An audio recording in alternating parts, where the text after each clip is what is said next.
The Lamborghini Diablo may share its headlights with the Nissan 300ZX, and early Porsches might be riddled with hidden Volkswagen badges. But parts sharing has continued and grown in modern supercars. Six-figure dream rides now borrow their engines from regular, affordable daily drivers.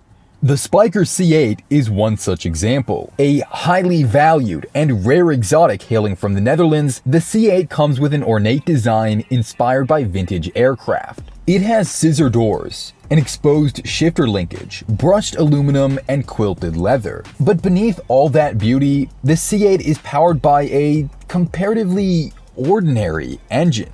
Spyker was more focused on design details than raw performance. Mounted behind the driver is a 400 horsepower, 4.2-liter V8 from Audi. Variations of this engine have been used in Audi's lineup since the late 1980s, and were featured in cars like the first-generation Audi R8 and the B6 S4, a luxury saloon that sells used for as little as $10,000.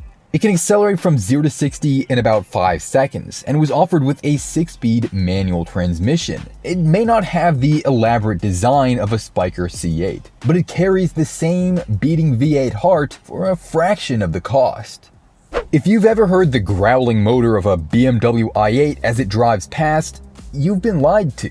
That sound is actually generated by a set of speakers located behind the rear bumper, part of BMW's active sound design system, made to mimic the noise of a powerful muscle car. It matches the futuristic exterior, which includes LED lighting and dihedral doors. But while the sci-fi looks and fake engine rumble may fool some, in reality, the i8 is powered by a motor borrowed from one of the most surprising everyday cars, the Mini Cooper. Since the Mini brand was acquired by BMW in 1996, the two have been secretly passing parts to each other. That includes the B38 motor, a 1.5-liter turbocharged 3-cylinder unit that typically produces about 100 to 200 horsepower. It serves as the primary propulsion in the Mini, but is simply used as a range extender to the i8's electric drivetrain.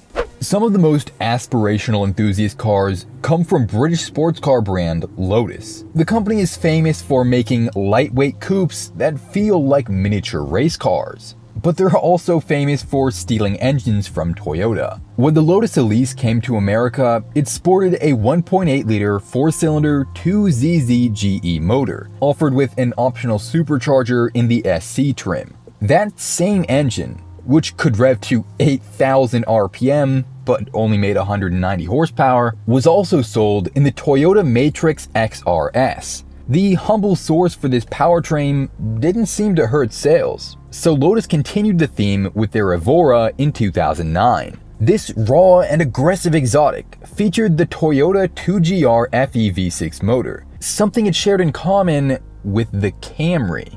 Thankfully, Lotus boosted power output to 400 horses, thanks to the addition of a supercharger. It also has a low curb weight of just over 3,000 pounds, meaning even the base Evora could achieve a top speed of 163 miles per hour and 0 to 60 in under 5 seconds. You might think Pagani doesn't have parts in common with more plebeian cars. One of the most expensive and luxurious hypercars to ever roam the streets, Pagani entered the scene with their Zonda in 1999. There have been a million variations of the model since then, but they all have an intoxicating exhaust note from a 6-liter naturally aspirated V12. That same engine, featured here in a $1 million carbon fiber exotic, is also found in the lowly Mercedes-Benz 600 SE. It was Mercedes' first time offering a V12 engine in a production car, and it produced over 400 horsepower from the factory, achieving a solid 11 mpg as well.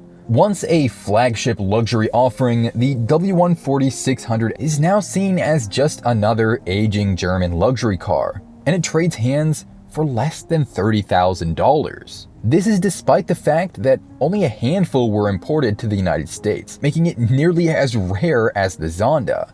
In the early 1990s, Ford gave mankind its greatest gift, the Ford Modular V8. It was a 4.6-liter naturally aspirated engine with overhead cams, designed to compete with the classy European sports cars of that era. It was a replacement to the Windsor V8, albeit with less displacement. But over the next 2 decades, it would become the most versatile engine ever seen. Ford made a handful of variations to the design, including 2-valve, 3-valve, and 4-valve editions. Although primarily known as the Mustang engine, Ford crammed this unit into just about everything. The Crown Vic, Lincoln Aviator, F-150, even the Explorer was available with one of these things. So as common as the Ford modular V8 was, it shouldn't be surprising that it was featured in some high-profile supercars as well, in the likes of the Marcos Mantis, MG X-Power SV, and yes, even the Koenigsegg CC8. From its gold foil heat reflectors to its quirky side luggage compartments, the McLaren F1 is one of the most legendary vehicles ever made. The former top speed world record holder is powered by a 6.1-liter naturally aspirated V12 producing 620 horsepower. That power plant, called the S70/2, was derived from a motor originally intended for the BMW M8 prototype. It was given 4 valves per cylinder, Vanos variable timing, and a 7,500 RPM redline. And while the M8 would never be put into production, BMW used a similar engine in the 850 CSI. Called the S70B56, it was a slightly smaller 5.6-liter V12, but still based on the original S70/1 prototype motor that was developed into the McLaren F1's engine. While they do have subtle differences, they both come from the same source. In fact, all the V12 BMW motors from that era are essentially variations of the same design, and are secretly said to be effectively just 2 inline-6 M3 motors stuck together into a V12. But while the F1 now costs 8 figures, the E36 M3 and 850 CSI are available for a comparatively low sum. But if there's ever been a car famous for donating its innards to the supercar world, that's the Chevrolet Corvette. The LS7 motor featured in the 6th generation Z06 has since been adopted by numerous pricey exotics. Cars like the record-setting Hennessy Venom F5, the Mazzanti Elantra, Sin R1, Exotic Rides W70, Falcon F7, and dozens of home-built kit cars.